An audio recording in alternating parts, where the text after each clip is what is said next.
দর্শক আমন্ত্রণ জানাচ্ছি যমুনার বিশেষ আয়োজন ডক্টর সন কলে। আপনাদের স্বাস্থ্য বিষয়ক নানান প্রশ্ন আর সেসবের তাৎক্ষণিক সমাধান নিয়ে আমাদের এই বিশেষ আয়োজন। আপনাদের সাথে পুরো আয়োজন জুড়ে সাথে থাকবো আমি ডাক্তার সিদ্রা ইকবাল। আমাদের এই আয়োজনে থাকছেন দেশ বরেণ্য আর আধুনিক চিকিৎসা বিজ্ঞানে দক্ষ চিকিৎসকরা। দর্শক, আজ আমাদের আলোচনার বিষয় হাড় ক্ষয়, চিকিৎসা করণীয়। আলোচনার জন্য আমাদের সঙ্গে অতিথি হিসেবে আছেন orthopaedic surgeon doctor Kazi Mohammad Rakibul Hasan, সহকারী অধ্যাপক, কালীগঞ্জ হেলথ কমপ্লেক্স, গাজীপুর, এবং তিনি আর্থোস্কোপি ও আর্থোপ্লাস্টি বিশেষজ্ঞ হিসেবে নিয়োজিত আছেন। ডাক্তার রাকিবুল হাসান, আপনাকে স্বাগত জানাচ্ছি ডক্টর সন কলে। ধন্যবাদ আপনাকে ও যমুনা টিভিকে আমাকে আমন্ত্রণ জানানোর জন্য। আমরা আজ খুবই গুরুত্বপূর্ণ বিষয়ে কথা বলতে যাচ্ছি, হাড় ক্ষয় নিয়ে। বলা হয় ৩০ বছরের পর থেকে কিন্তু মোটামুটি হাড় ক্ষয় হওয়া শুরু করে এবং এটা একটা নীরব ঘাতকের মতো কিন্তু কাজ করে। বুঝবার আগেই মানে কোনো রকম সাইন সিমটমস আসলে থাকে না, কিন্তু বড় ধরনের একটা ক্ষতি হয়ে যায়। তো আপনার কাছে একটু প্রথমে জেনে নিতে চাই, হাড় ক্ষয় বলতে আসলে আমরা কি বুঝি? সত্যি কথা বলতে আসলে হাড় ক্ষয় বলতে মানুষ যেটা মনে করে যে আমাদের হাড়গুলো বোধহয় ক্ষয় হয়ে যাচ্ছে, বিষয়টা এক্স্যাক্টলি এরকম নয়। হাড় ক্ষয়টা বলতে আসলে আমরা যেটা বুঝি মেডিকেল সায়েন্সে বা আমাদের অর্থোপেডিক্সের ভাষায় আমরা বলি অস্টিওআর্থ্রাইটিস, মানে হলো আমাদের জয়েন্টের ভিতরে ক্ষয় হচ্ছে। জয়েন্টের ভিতরে আসলে কি ক্ষয় হয় সেটা যদি আমরা একটু জয়েন্টটা দেখি, আমাদের যখন একটা জয়েন্ট গঠিত হয়, এই হাড়ের ঠিক নিচেই খুব পাতলা একটা হাড় থাকে, আপনি হয়তো জানেন হায়ালিন কার্টিলেজ বলে। অ্যাকচুয়ালি হয় কি, এই হাড়টাই ধীরে ধীরে ক্ষয় হতে থাকে এবং এইটাকেই আমরা বলি হাড় ক্ষয় রোগ, বাংলায় যেটাকে আমরা তরুণাস্থি বলি। তরুণাস্থি। আচ্ছা, তো ওই তরুণাস্থিটা আস্তে আস্তে ক্ষয় হয়ে গেলে তখনই হচ্ছে। তো তখন যখন এই ধরনের ক্ষয়টা শুরু হয়, কি ধরনের সাইন সিমটমস বা লক্ষণগুলো দেখা যায়?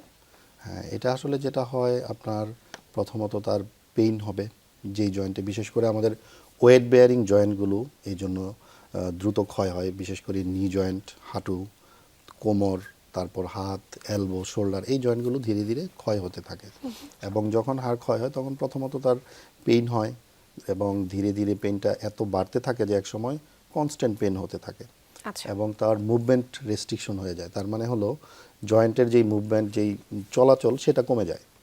এবং ধীরে ধীরে যদি সে ঠিকমতো চিকিৎসাটা না নেয়, এক সময় জয়েন্টটা ডিফর্মিটি বলি আমরা, মানে শেপটা নষ্ট হয়ে যেতে পারে। নর্মাল যেই শেপ আমার জয়েন্টের, সেই শেপটা হয়তো এক সময় থাকবে না। আচ্ছা, তো এই যে শীতকাল যখন আসে আসলে তখন যাদের হাড় ক্ষয় বা অস্টিওপোরোসিস হয়ে আছে তাদের মধ্যে কিন্তু কিছু ঝামেলা দেখা যায়, যে সকালবেলা ঘুম থেকে উঠলে এই ব্যথাটা একটু বেশি থাকে, আবার দিনের শেষে আস্তে আস্তে ব্যথাটা আবার নর্মালাইজ হয়ে যায়। তো আসলে শীতের সকালবেলায় কেন আসলে ব্যথাটা এত বেশি বেড়ে যায়? এটা হয় কি, আসলে শীতের ইনভায়রনমেন্টাল যে ফ্যাক্টরটা, শীতে আপনি জানেন যে কোল্ডে গেলে আমাদের ব্লাড ভেসেলগুলো একটু সংকুচিত হয়ে যায়, যার কারণে হয় কি জয়েন্টে আপনার ব্লাড চলাচলটা কমে যায়, রক্ত চলাচল কমে যায়, যার কারণে অ্যান্টি ইনফ্লামেটরি মেডিয়েটরগুলো যেতে পারে না ঠিকমতো, জয়েন্টটা ওয়ার্ম হতে পারে না, এই জন্য একটা পেইন হয়। আর একটা হলো শীতে আমরা সবাই একটু অলসতা করি, শরীরের মুভমেন্ট কম হয়, যার কারণে একটা জড়তার মতো এসে পড়ে, এই জন্য একটু পেইন হয়।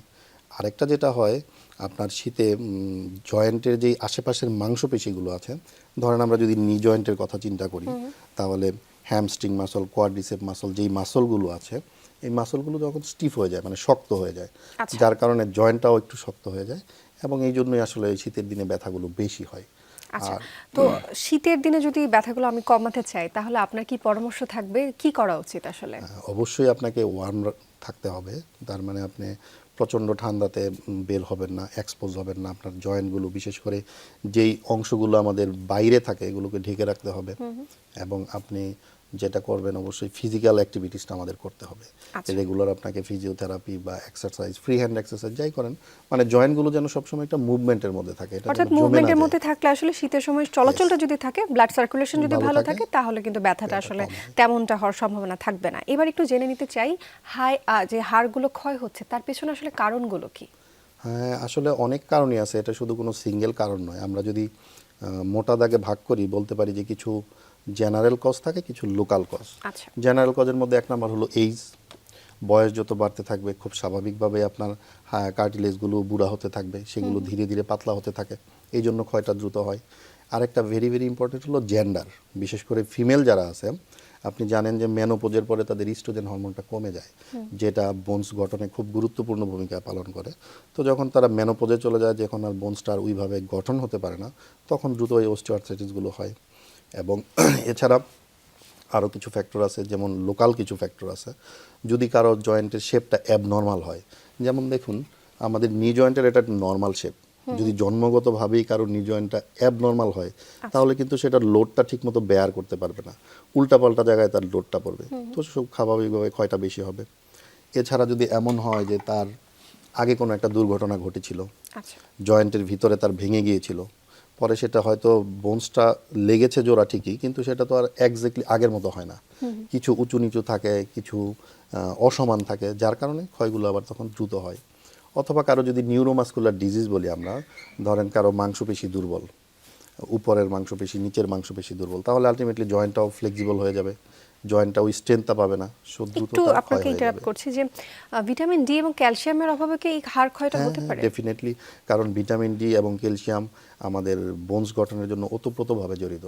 তার মানে ডায়েটারি ফ্যাক্টরটাও খুব ইম্পর্টেন্ট। আপনি যদি ঠিকমতো ভিটামিন ডি এবং ক্যালসিয়ামটা গ্রহণ না করেন তাহলে হাড় দ্রুত আমি ক্ষয় হবে। ভিটামিন ডি এবং ক্যালসিয়াম নিয়ে অবশ্যই আরেকটু বিস্তারিত আপনার সাথে আলোচনা করব, জি, জি। তবে আমাদের একটি বিরতির সময় হয়েছে, তারপর ফিরছি আবার আলোচনায়। দর্শক, ডক্টর সনকল অনুষ্ঠানের নিচ্ছে ছোট্ট একটি বিরতি, আমাদের সাথেই থাকবেন।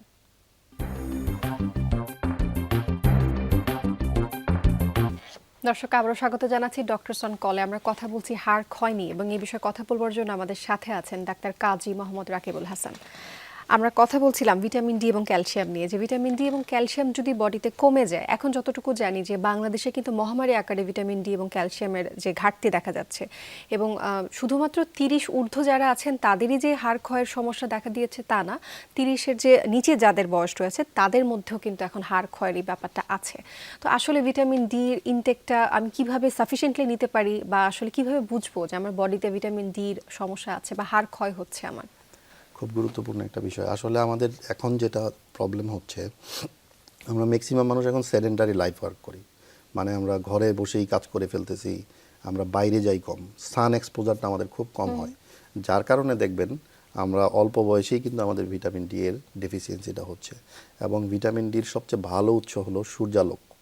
আমরা যদি সূর্যে এক্সপোজ না হয়, সূর্যে যদি আমাদের গাটা না নেই, তাহলে ভিটামিন ডি ডেফিনেটলি ডেফিসিয়েন্সি হবে। এছাড়া আমাদের ডায়েটারি হ্যাবিটও একটা ইম্পর্টেন্ট বিষয়। আমরা এখন জাঙ্ক ফুডের দিকে অনেক ঝুঁকে গেছি, আমরা জাঙ্ক ফুড খুব খাই। ভিটামিন ডি সমৃদ্ধ যে খাবারগুলো, যেমন চিজ, দুধ বা বাদাম, এই জিনিসগুলো আমরা এখন কম খাই, জাঙ্ক ফুডের দিকে ঝুঁকে গেছি, যার কারণে ভিটামিন ডি এবং ক্যালসিয়াম দুইটারই অভাব হচ্ছে। আচ্ছা, তো এই যে ভিটামিন ডির ঘাটতির কথা আমরা বলছিলাম, পাশাপাশি এবার একটু জেনে নিতে চাই যে হাড় ক্ষয়ের যে লক্ষণগুলো রয়েছে, যেগুলো আপনি বলছিলেন, কারণগুলো তো আমরা জানলাম, লক্ষণগুলো একটু জেনে নিতে চাই যে হাড় ক্ষয়ের লক্ষণগুলো আসলে কিভাবে আমরা বুঝতে পারবো, সাইন সিমটমসগুলো কি আছে, এবং পাশাপাশি আরেকটা প্রশ্ন করে নিতে চাই যে কিভাবে আসলে পরীক্ষা নিরীক্ষা কি রয়েছে হাড় ক্ষয়ের জন্য? অনেকে কিন্তু এক্সরে নিজে থেকে করে নেন, করে এক্সরেতে দেখেন যে না, আমার হাড়টা মনে হয় একটু ক্ষয় হয়ে গিয়েছে বা আলাদা দেখা যাচ্ছে, বিষয়টা কি আসলে কি এরকম কিনা, এটা একটু পরিষ্কার করে জানতে চাই। প্রথমত লক্ষণগুলো হলো, আসলে প্রথম লক্ষণটা হলো পেইন। আচ্ছা, যেই জয়েন্টটা এফেক্টেড হচ্ছে সেই জয়েন্টে সে পেইন হবে, এবং জয়েন্টের যেই কাজ, মানে যেই মুভমেন্টটা, ধীরে ধীরে সে মুভমেন্টটা রেস্ট্রিকশন হয়ে যাবে, মানে কমে যাবে, এবং একটা সময় গিয়ে পেইনটা কনস্ট্যান্ট হয়। শুরুতে অল্প অল্প থাকে, আমরা বলি ডাল একিং পেন, মানে হালকা হালকা একটা ব্যথা থাকে, কিন্তু যত তীব্র হতে থাকে তখন কনস্ট্যান্ট সবসময় একটা ব্যথা হতে থাকে, এবং সে ঠিকমতো হাঁটতে পারতেছে না বা তার মুভমেন্ট কমে যাচ্ছে। এবং লেটার স্টেজে পরবর্তীতে যেটা হয়, ডিফর্মিটি বলি আমরা, মানে জয়েন্টটার শেপ নষ্ট হয়ে যায়। আপনি দেখবেন হয়তো অনেকের পা এরকম বাঁকা থাকে, আমরা বলি বোয়িং লেগ, আবার অনেকের এইরকম বাঁকা থাকে, ফুলেও যায়। হ্যাঁ ফুলে যায়, এবং জয়েন্ট সোয়েলিংটা ইম্পর্টেন্ট। আর পরীক্ষা নিরীক্ষা করে আমরা যে জিনিসটা পাই, আমরা ডক্টররা যখন পরীক্ষা করি দেখবো তার জয়েন্টটা অনেক সময় ওয়ার্ম থাকতে পারে, একটু গরম গরম থাকতে পারে ইনফ্লামেশনের জন্য, সোয়েলিং আপনি যেটা বলতেছিলেন, জয়েন্টটা ফুলা থাকতে পারে। এবং অনেক সময় আমরা যখন জয়েন্টে হাত দিই, আমরা বলি ক্রিপিটাস, মানে ওই যে বাংলায় বলে না ঘটঘট করতেছে, কটকট করতেছে, অনেক সময় এরকম ফিলিংসটা আমরা পাই। আচ্ছা। কারণ যখন হাড় ক্ষয় হয়ে যায়, একটা হাড়ের সাথে আরেকটা হাড় যখন ঘষা লাগে, তখন অনেকটা এরকম শব্দ বোঝা যায়। তো এইগুলোই হলো আসলে লক্ষণ। আচ্ছা, এই তো গেল লক্ষণগুলো, এবার একটু পরীক্ষা নিরীক্ষার কথা পরীক্ষা নিরীক্ষার কথা, আসলে অস্টিওআর্থ্রাইটিস ডায়াগনোসিস করার জন্য আমাদের প্রথমত লক্ষণগুলো হলো খুব গুরুত্বপূর্ণ, এবং তার যেই কথাগুলো আমরা বলছিলাম, বয়স একটা ফ্যাক্টর, এই জিনিসগুলো দেখে আমরা একটা প্রাথমিক ধারণা করতে পারি। এবং পরীক্ষা করার জন্য আমাদের প্রথমত যেটা লাগে এক্সরে। আচ্ছা, এবং আপনি যেটা বলতে চাচ্ছিলেন যে অনেকে বলে যে আমার এক্সরে দেখে বোধহয় হাড় ফাঁক হয়ে গেল, বিষয়টা আসলে ঠিক এরকম না, বিষয়টা উল্টা। আমরা যদি একটা বোনসের মডেল দেখি, এই যে বোনসের মাঝখানে যেই আমাদের মিনিসকাস থাকে এবং দুই পাশে কার্টিলেজ, যখন এটা ক্ষয় হয়ে যায়, বরঞ্চ হাড়গুলো দুটো আরো কাছাকাছি এসে পড়ে। আচ্ছা, আমরা জোড়া বলি লেগে যায়। ঠিক উল্টাটা, যে ফাঁক হয়ে যায়, ফাঁক না, বরঞ্চ জয়েন্ট যখন ক্ষয় হতে থাকবে আপনার বোনসগুলো কাছাকাছি এসে পড়বে। এবং এটারও বিভিন্ন স্টেজিং আছে, তো ওটা দেখে আমরা ধারণা করতে পারি যে তার অস্টিওআর্থ্রাইটিসটা এখন কোন স্টেজে আছে। 0 থেকে 4 পর্যন্ত যে কোনো স্টেজেই থাকতে পারে। আচ্ছা, অস্টিও আর্থ্রাইটিসের জন্য হচ্ছে মানে কোন বয়সের রোগীগুলো আপনাদের কাছে সবচেয়ে বেশি আসে? ইউজুয়ালি অ্যাবাভ 60, অ্যাবাভ 60 50 থেকে টু হচ্ছে। 60 উপরের বয়স্ক আচ্ছা, রোগীদের আসে। ডাক্তার রাকিব, আমাদের কাছে আর প্রশ্ন আছে, তবে আরেকটি বিরতির সময় হয়েছে, তারপর আবার ফিরবো আলোচনায়। দর্শক, ডক্টর সন কল অনুষ্ঠানে নিচ্ছি ছোট্ট একটি বিরতি, সাথেই থাকবেন।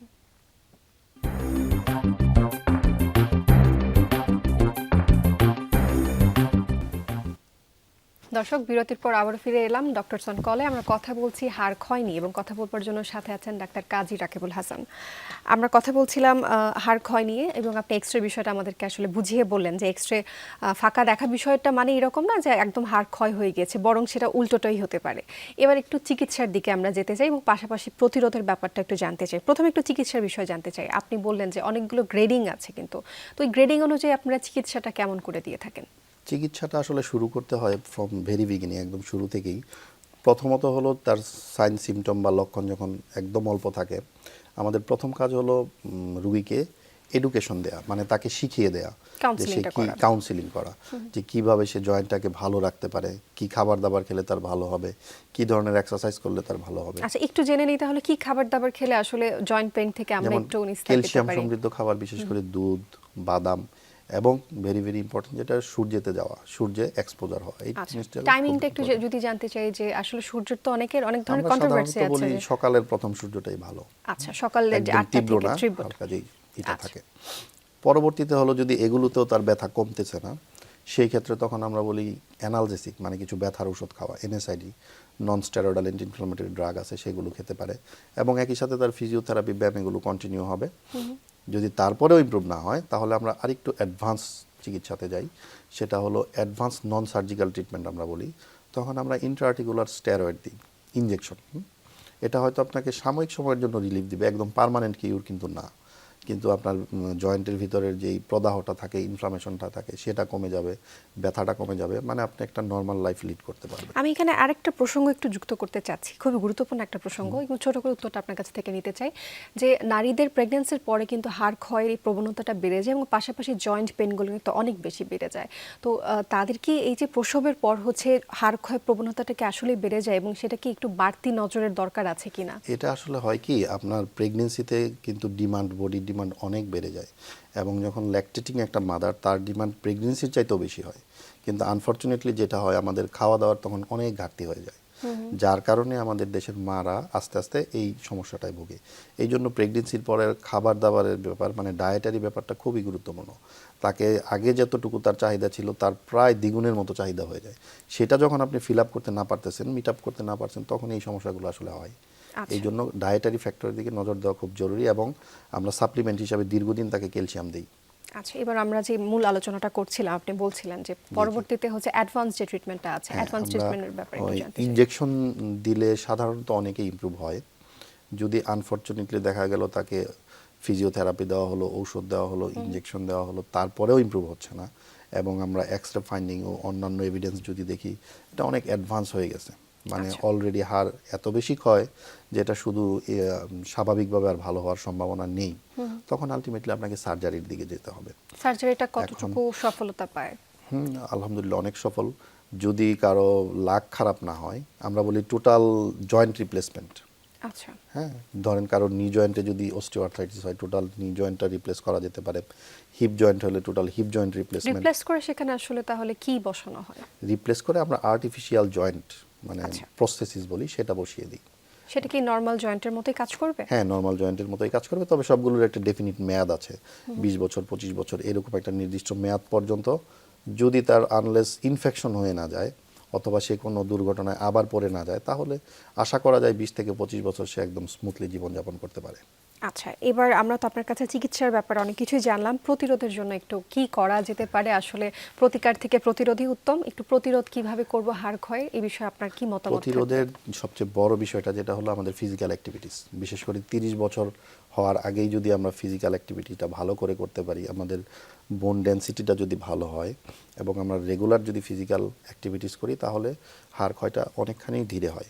এবং হেলদি লাইফ লিড করা, আমাদের খাবার দাবার থেকে শুরু করে আমাদের সব কিছু যদি আমরা হেলদিভাবে করতে পারি এবং বিশেষ করে ক্যালসিয়াম ভিটামিন ডি সমৃদ্ধ খাবার রেগুলার খাই, তাহলে আশা করি হাড় ক্ষয়টা অনেকখানি প্রতিরোধ করা আচ্ছা, সম্ভব। ক্যালসিয়াম এবং ভিটামিন ডি নিয়ে আমার আরেকটা ছোট্ট প্রশ্ন আছে যে এখন ক্যালসিয়াম এবং ভিটামিন ডি মানুষ সবাই ফার্মেসি থেকে নিজে থেকে নিয়ে আসলে খাওয়া শুরু করেন।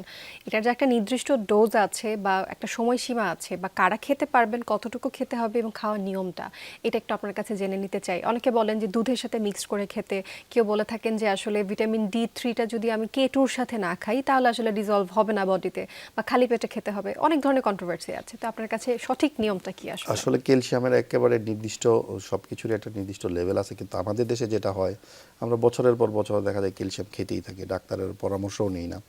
এটা আসলে মোটেই ঠিক না। এরকম একটানা ক্যালসিয়াম খেলে উল্টো আপনি হাইপার ক্যালসিয়ামিয়াতে ভুগতে পারেন।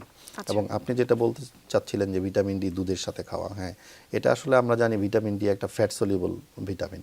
এই জন্য আমরা অ্যাডভাইস করি যে আপনি একটু কুসুম গরম দুধের সাথে যদি ভিটামিন ডিটা ইনটেক করেন তাহলে এটার অ্যাবজর্পশনটা ভালো হয়। এটার সাথে ভিটামিন কে যে খেতেই হবে এটা নট নেসেসারি, বাট দুধের সাথে খেলে বা ফ্যাট সলিউবল কিছুর সাথে খেলে সেটা ভালো। ইভেন আপনি এটা মাংসেও দিতে পারেন, আয়রনও দেওয়া যায়, কোনো সমস্যা নেই। ভিটামিন ডি নিয়ে আরেকটা কথা যে আমি একজন ডেন্টিস্ট, আমি যখন রেকমেন্ড করে থাকি কাউকে যে 60,000 ইন্টারন্যাশনাল ইউনিট অনুযায়ী আপনি ভিটামিন ডি খাবেন, তখন কিন্তু পেশেন্ট খুব দেখা যায় দুশ্চিন্তায় পড়ে যায় যে 60,000 মানে 60,000 পাওয়ারের একটা ওষুধ আমাকে দেওয়া হচ্ছে, কি এটা কি না কি জানি। তো একটু এই যে ইউনিটগুলো, এই বিষয়টা একটু পরিষ্কার করে জানতে আসলে চাচ্ছি আপনার কাছে। এটা তো ওয়ার্ল্ড ওয়াইডই রিকমেন্ডেড, মানে আপনার শরীরে যতটুকু প্রয়োজন, সংখ্যাটা বড় বলে এটা ভয় পাওয়ার কিছু নেই। 2 লক্ষ ইউনিট ইন্টারন্যাশনাল ইউনিটের ভিটামিন ডি ইউজুয়ালি আমরা সাজেস্ট করি দুধের সাথে খাওয়ার জন্য বা মাংসপেশিতে দেওয়ার জন্য 15 দিন পর পর। তো আসলে ইউনিটটা দেখে ভয় পাওয়ার কিছু নাই, এইটাই এটার রিকমেন্ডেড ডোজ। আচ্ছা, এখন এটাকে যদি আমি 20 বলি বা 10 বলি তাহলে তো হবে না। সেটাই, যেটা রেকমেন্ডেড ডোজ সেটা সেই অনুযায়ী খেতে হবে। খেতে হবে। এবার একটু আপনার কাছে জানতে চাচ্ছি, যদি হচ্ছে এই যে হাড় ক্ষয় যখন হয় বা ব্যথাগুলো হয়, অনেকে কেউ কোল্ড কম্প্রেশন দিতে চান অথবা কেউ হচ্ছে হিট কম্প্রেশন দিতে চান, কোনটা আসলে কখন দিব আমরা? এটা খুব গুরুত্বপূর্ণ প্রশ্ন। আসলে একিউট কোনো কন্ডিশনে ধরেন কেউ ব্যথা পেল, তখন যখন যেই ব্যথাটা হবে তখন আপনাকে কোল্ড কম্প্রেশন দিতে হবে। আর যেগুলো দীর্ঘস্থায়ী ব্যথা, যেমন এই যে অস্টিওআর্থ্রাইটিসের পেইন বা রিউমেটয়েড আর্থ্রাইটিসের পেইন, এগুলোতে আপনাকে ওয়ার্ম কম্প্রেশন দিতে হবে। দিলে যেটা হবে ব্লাড ভেসেল সার্কুলেশনটা বাড়বে, ব্যথাটা কমবে। আর ওই ব্যথা পাওয়ার পরপর যেটা ছিল সেটা হলো আমরা যখন কোল্ড কম্প্রেশন দিব তার কাম অ্যান্ড কোয়াইট হবে, ব্লাড সাপ্লাইটা একটু কমবে, ইনফ্লামেটরি মেডিয়েটরগুলো কমবে, তখন তার আবার ব্যথাটা কমবে। কোল্ড কম্প্রেশন কিন্তু আমি এই ক্রনিক কেসগুলোতে কখনো দিব না, এগুলোতে সবসময় ওয়ার্ম কম্প্রেশন দিব। অসংখ্য ধন্যবাদ জানাচ্ছি আপনাকে, খুবই সুন্দর করে বিস্তারিতভাবে হাড় ক্ষয় নিয়ে আজকে আমাদের সাথে আলোচনা করবার জন্য এবং আপনার গুরুত্বপূর্ণ সময় আমাদেরকে দেওয়ার জন্য। ধন্যবাদ আপনাকে এবং যমুনা টিভিকে।